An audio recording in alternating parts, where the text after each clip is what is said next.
Corporate Finance OneNote Practice Problem. In this presentation, we will work a practice problem in OneNote related to the calculation of earnings per share and gross profit. Get ready, because it's time to take a stance with corporate finance. Here we are in OneNote. If you would like to follow along in OneNote, you're not required to follow along in OneNote, but if you have access and you would like to do so, then you could go to the tab or in the 211 tab, the earnings per share and gross profit tab. It's under the practice problems. I'm going to close this back up. We're going to read through the information. We'll take a look at all the information first, and then we'll go down and use parts of that information that will be relevant to the component of the practice problem we will be working on.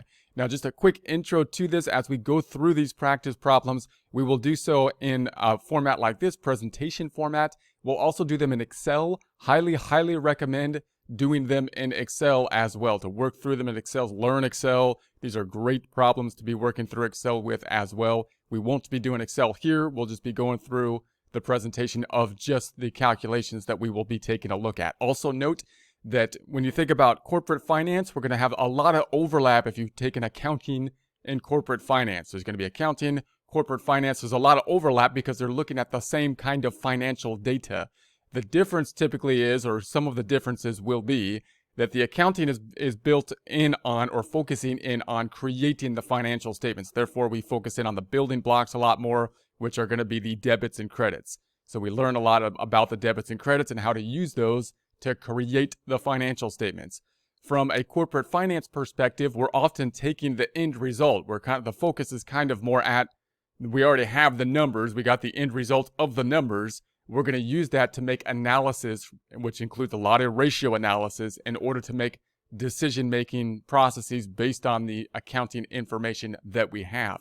Now, although the finance is geared on making decisions with the financial data, we need to still understand how to construct the financial data, because that's the way we know what the data means, and then we can use that data in meaningful ways from there.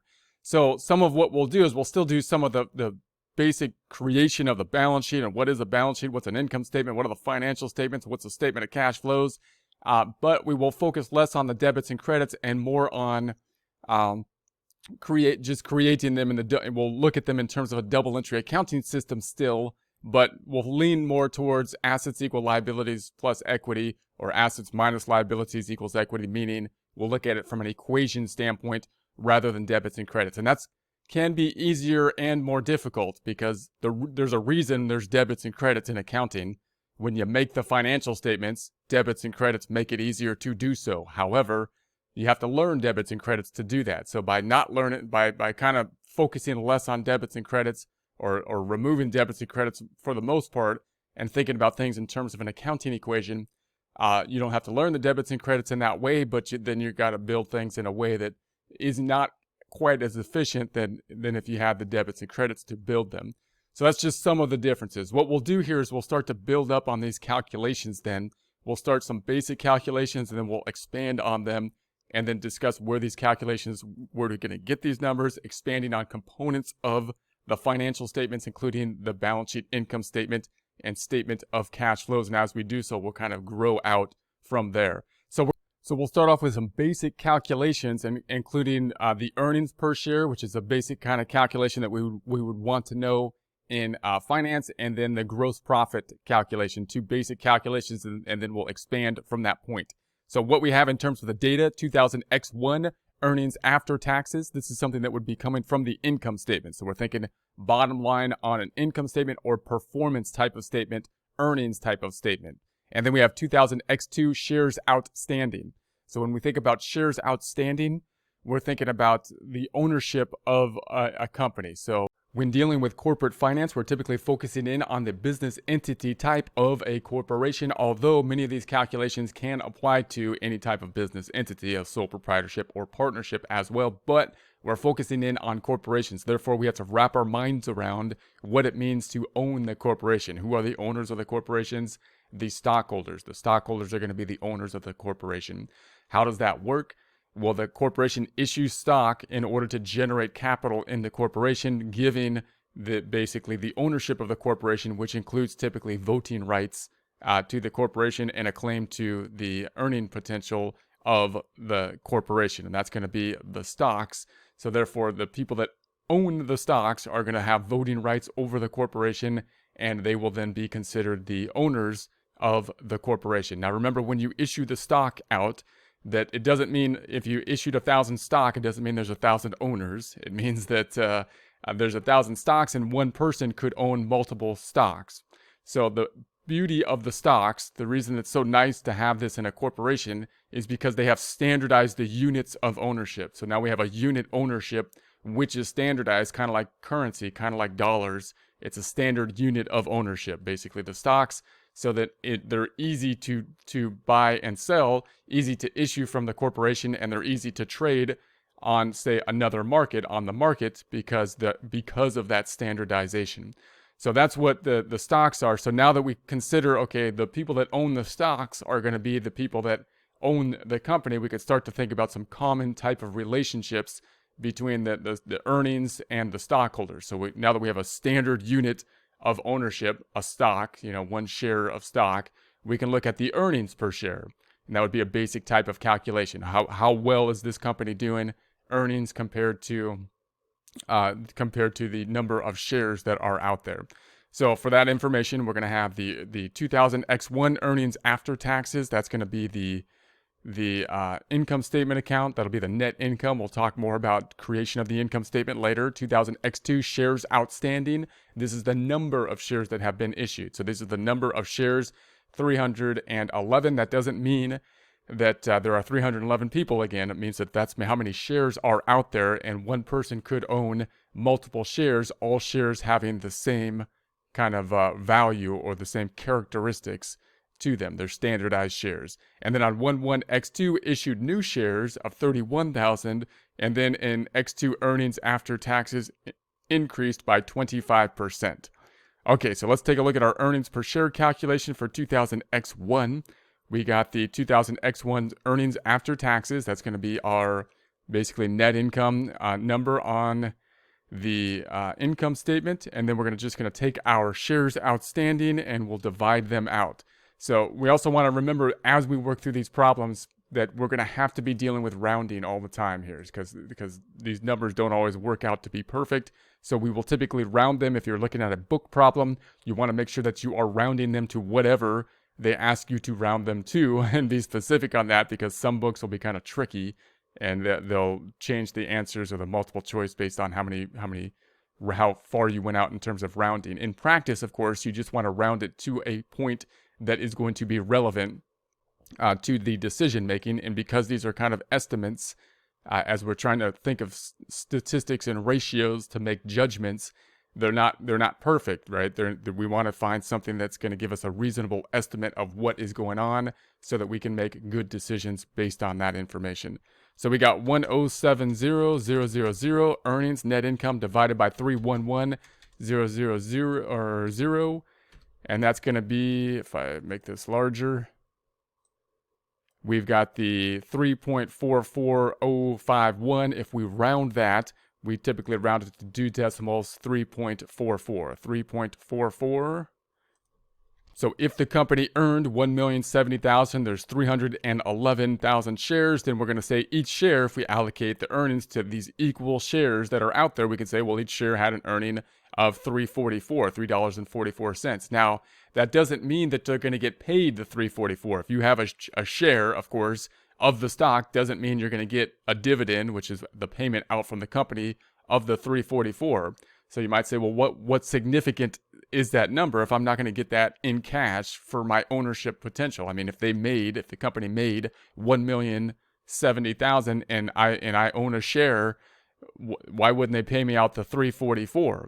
Well, they could, but they don't necessarily have to. But that $3.44 value may still be valuable to you, because the share that you purchased, if they don't pay out the $3.44, they don't pay out the dividends, then they're going to keep it in the company, and you would think then that would make the value of the company, assets minus liabilities, go up. And you own the company in terms of shares, so you would think then if they don't give a dividend and they're going to reinvest it in the company, the company would then increase in value by the amount of the earnings that they have, because they have more invested in the company. So companies will then make a decision as to whether or not they're going to pay out the dividends to the shareholders. Many larger, more established companies will do that.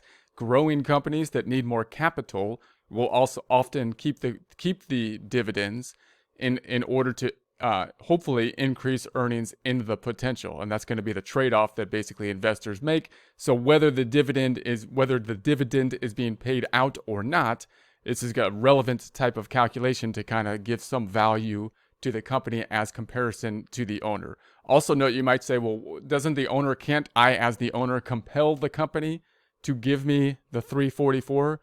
Like if isn't it like a bank account? Like, I mean, if I got 344 earnings per share that are allocated to me and I own the company, can I say, hey, give me my 344, I want it now, and in another year you can say, no, I don't need it this year, you guys can keep my 344.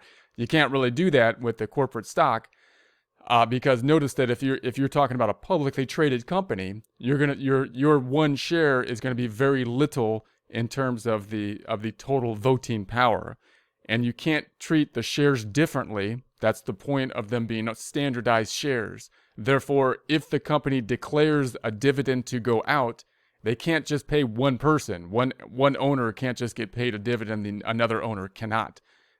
You can do that kind of thing with a partnership more, so you have more leeway to do that kind of thing. But with a corporation, the benefits you get from the standardization, which makes it easier to raise capital and whatnot and get capital investments, limits the ability for owners to have kind of flexibility in what they can do. So if a dividend goes out, the dividend has to go out to everyone. If you say the 344 is going to be a dividend, then the dividend's got to go out to everyone.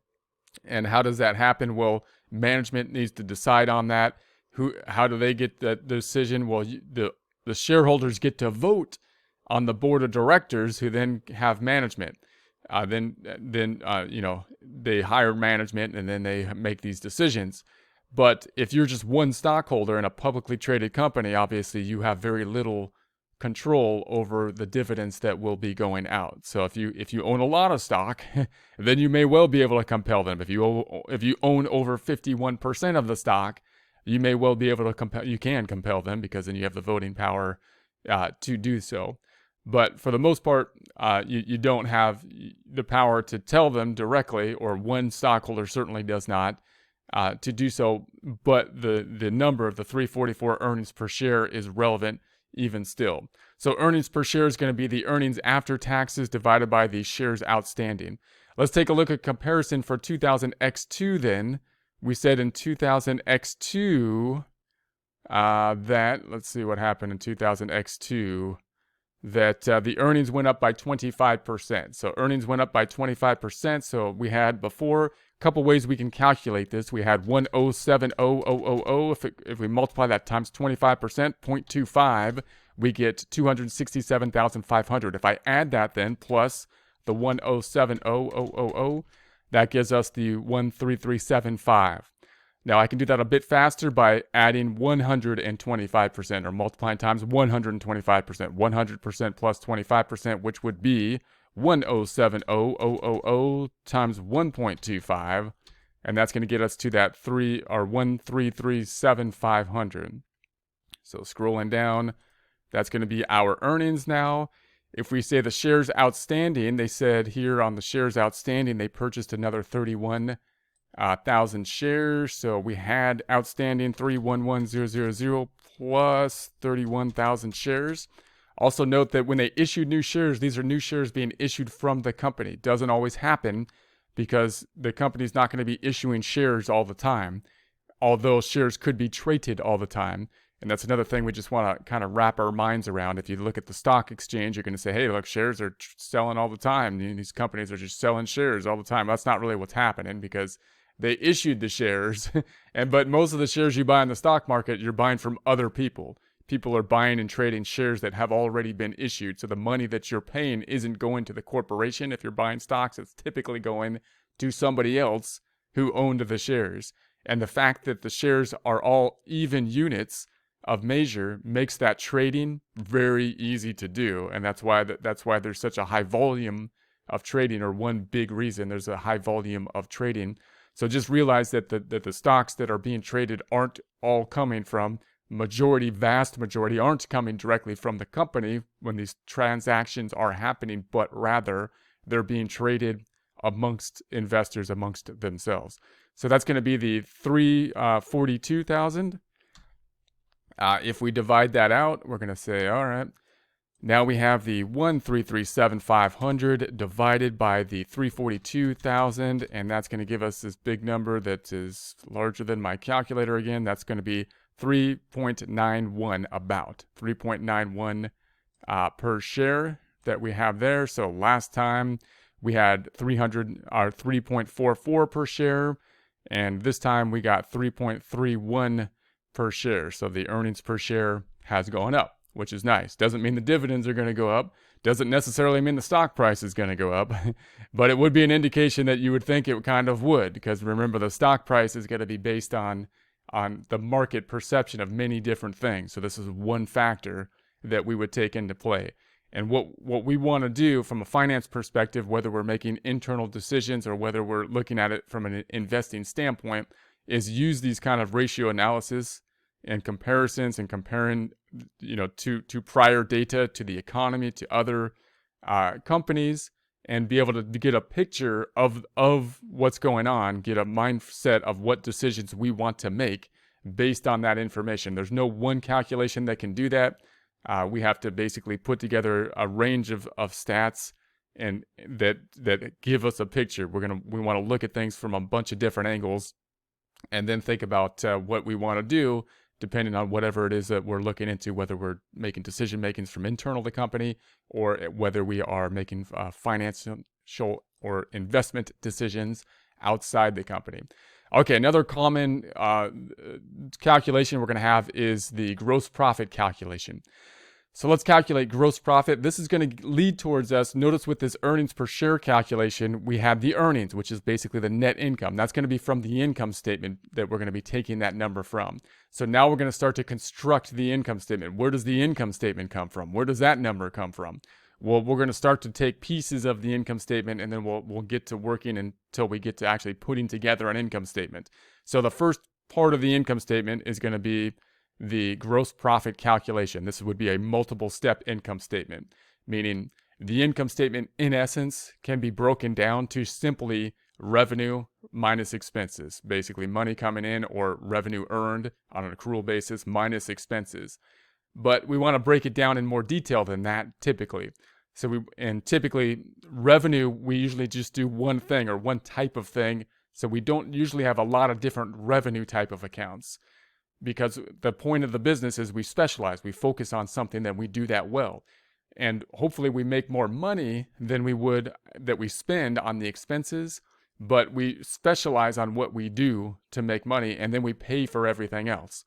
So that means on the expense side, we may have a whole lot of different types of expenses because we're paying for everything else we do, even though the dollar amount will be less, hopefully, than revenue. The amount of categories of things we pay for will typically be higher. So we might have then subcategories on the income statement. Rather than just grouping them up in expenses, we might group them up into subcategories. So the income statement will typically start off with revenue. Now, revenue, you can say revenue would be, you can call it income, you could call it revenue. If you sell things, if you sell inventory, then oftentimes it's called sales. If you were to have like a law firm, they might call it something like fees earned or something like that. So the revenue line, in other words, the thing you do to make revenue, may mean that they call this top line something different, but it's all the same in terms of type of account, and it's going to be a revenue type of account. So again, it could be sales. Might call it revenue. They might call it income. They might call it fees earned, depending on the industry we are in, but it's all basically the same type of account, revenue type of account. That's the earnings that we have. You can think of it kind of like as cash coming in, but it's not exactly cash when you think of it from an accrual standpoint. It means revenue that we have earned, work we have done, and revenue that we have earned for that work, whether we've been paid cash or not. Meaning, if we did work on account and they owe us money, we still record the revenue because it has been earned under an accrual basis method. Then we have the cost of goods sold. Now, this is going to be the most important expense if we sell inventory. If we don't sell inventory, say we're a law firm or a CPA firm or something like that, then we won't have cost of goods sold because we don't sell inventory. But if we sell inventory, this is going to be the biggest expense that we have typically, because usually the cost of the thing we're selling is our biggest expense. Now notice when we record cost of goods sold, it doesn't say expense in it, like every other expense. When you think about it, like utilities expense, phone expense, telephone expense, we typically say expense in the in the account. You don't have to, but you typically do. Cost of goods sold doesn't say expense in the account, but it is an expense. It's going to be our biggest expense. It's also a little bit different in that when we record the cost of goods sold, we don't actually pay for anything, which is different than the utility bill, the phone bill, when we usually record the utility and the phone bill and whatnot when we pay the utility and the phone bill. So what's happening with cost of goods sold is we purchased inventory that went on the books as an asset, and then we used that asset. We're basically we're spending something, but not money at this time. We're spending the inventory. We're giving up the inventory. We're giving up that asset of inventory in order to generate the revenue. So we are still, reducing an asset. It's not cash this time. We're reducing inventory in order to generate revenue. So this represents a reduction of the inventory, us consuming the inventory in order to generate revenue. There's usually going to be a link between these two accounts, because typically if we sell things, we buy the inventory, for example, and then we mark it up. So if it has a constant markup, we would expect then the relationship between cost of goods sold and sales to be somewhat standard, somewhat similar. So that's why we're gonna break it out in its own category and then calculate gross profit, which is going to be at the top of the income statement. Gross profit, not to be confused with net income on the bottom of the income statement, represents like a stop along the way. So notice what we're going to do, and remember, this is how you want to think of it. The income statement can get quite long and quite, if you look at it, your eyes will roll over if you look at a large company's income statement, because there's going to be a lot of sub-accounts and there's going to be a lot of expense accounts. But if you broke it all down to just one calculation, it would just be revenue minus expenses. That's it. And revenue, there's not too many revenue accounts, and there's a whole lot of expense accounts typically. But we want to then give more detail so that we can have more relevant detail. And that just means that we're going to give subtotals on the way down. So you just want to think of gross profit as kind of a subtotal on the way down to the bottom line. It's a stop along the way. The plane is going from one side of the country to the other, and it's pit stopping along the way just to get some scenery, pick up some new people. But it's really just going from one place to the other, right? It's really going from sales minus expenses to net income. Gross profit's a stop along the way. It's an important stop for us from a statistical standpoint, from a ratio analysis standpoint, because we want to know what the relationship between gross profit and sales is, and that's why it's relevant to do that pit stop, even though it's going to make the actual income statement longer and more burdensome looking, more, troublesome looking to people, right? They're going to be a little worried about the income statement because it got longer all of a sudden. So that's going to be our important relationship. Then we can think about, okay, well, let's think about the relationship between gross profit and sales. What's the common gross profit percentage? Now, we're going to use ratios in corporate finance, and you just got to get used to the ratios, and you really got to do it no matter what you do, because even if you work somewhere and your people are measuring your performance, how did you do versus how did somebody else do, you have to use ratio analysis. When you look at sports and they're trying to measure, it's just like measuring sports is the same as measuring just about any kind of job. When you're comparing one person to another person, you got to look at stats. And when you look at stats, you got to figure, okay, I can't compare how many times this guy got a hit versus the other person got a hit because they got different at-bats, so they had different at-bats. How can I make it a fair analysis? I can use a ratio. It always comes down to a ratio. So you have to use them. You have to use the ratios. And they're not that bad once you start to look at them. So we're going to say, okay, the gross profit here is the 148,000 divided by the sales, 443,000. And I'm going to make the calculator a little bit bigger here. That's going to be, now notice the ratios will almost never be rounded perfectly. We're going to round it to 2 decimals here. So we move the decimal over, 33.41%. So 33.41% gross profit, that's going to be the the amount of gross profit, which is sales minus the cost of goods, as compared to the sales. Or in other words, you can think of it, for every dollar sale that we have, we get to keep 33.41% of it. 33.41 cents of every dollar we get to keep. Now, we can also do a similar comparison now when I say we get to keep the 33 cents, that means that we didn't spend the 33 cents on the cost of goods sold. We're comparing these items here. We still have the rest of the income statement, which will have other expenses as well that we'll have to be dealing with, and this amount, the amount of the gross profit, will need to be large enough, hopefully, to cover the other expenses. But the cost of goods sold is usually the largest expense, and that means that the 33 cents, or the 33.41 cents, is what we didn't spend on cost of goods sold of the sales, and what we can then use, hopefully, to cover the other expenses, and hopefully to have some left over for the net income. Just to work this out so you can think of it conceptually, we can say, well, you could do that with cost of goods sold. 66 point, I'm sorry, that's not, the 295,000 divided by the 443,000 is going to give us that 66.59. That means for every dollar that we sell, 66 cents and 66.59 cents goes to the cost of the thing we bought, the inventory that we bought. And then, of course, 40. If I did the 443,000 divided by itself, then we're going to get 100%, or 1, and that's going to be our ratio analysis. So all we're doing is taking the components here. So if you subtracted them out, then you would have 100 minus the 66.59 equals to 33.41. So if you had $1 of sales, 66.59 cents would be going to the cost of goods sold, and 33.41 cents of that dollar sales would be going to the gross profit.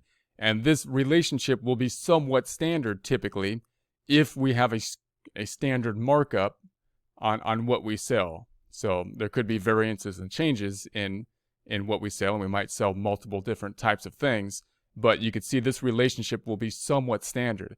And if we look at other companies and try to compare other companies, or even ourselves, to prior periods or prior years where the sales revenue, the sales dollars are different, we still can compare what the gross profit percentage is and see if we're lining up and benchmark ourselves to prior performance and other types of industries. We cannot do so with simply the dollar amount oftentimes, because other companies might have a different dollar amount. We might be trying to benchmark ourselves or compare ourselves to another company that makes more than we do, because we look up to them. We're trying to imitate them, right? We're trying to make the profits that they're making, but we can't really compare our numbers to them because we don't have as high a numbers, but we can compare our ratios to them. And that's what's going to be relevant with the ratios.